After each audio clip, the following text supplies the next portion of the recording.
हो दसैँ दिन भूपेन्द्रको गाडीले भने एकजना मान्छेलाई हानेको कारणले गर्दा सबैजना भेला हुन्छ।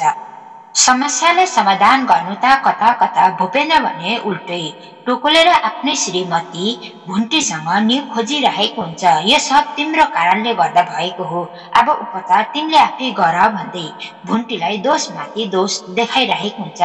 भुन्टीले पनि उपचार मैले गर्ने होइन, अस्पतालमा गएर डाक्टरले गर्ने हो, फुरुक्कै अस्पताल पुर्याउनु पर्छ, नभए जे पनि हुन सक्छ भन्दै आफ्नो दाइलाई ती बिरामी मान्छेलाई उठाएर गाडीको सिटमा लगेको बिना भूपेन्द्रले पनि रिसाउँदै गाडी चलाइरहेको हुन्छ।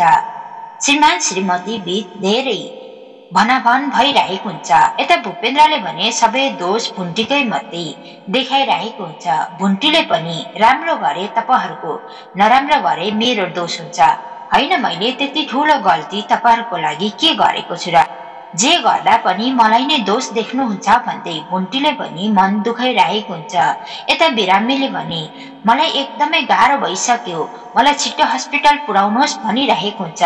टोकलेले पनि जय साहब तपाईँ के भएको, यस्तो बिरामी लिएर हस्पिटल जाँदैछौँ, बरु गाडीतिर ध्यान दिनुहोस् न, बहिनीसँग किन यसरी झगडा गरिराख्नुहुन्छ भन्दै टोकलेले पनि सम्झाइरहेको हुन्छ। तर भूपेन्द्र भने आफ्नो परिवारको माया र कुरामा अन्ध भएको कारणले गर्दा भुन्टीलाई मात्रै दोष देखाइरहेको हुन्छ। बिचारा भुन्टीले भने अनेकौं गरेर आफ्नो श्रीमानलाई सम्झाउँदा पनि भूपेन्द्र भने अझ गाडीलाई भने स्पिडमा राखिरहेको हुन्छ।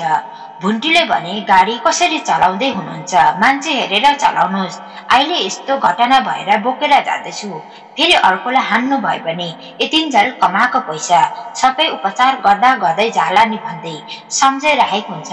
तर भूपेन्द्र भने घमण्डले पक्का भइसकेको छ।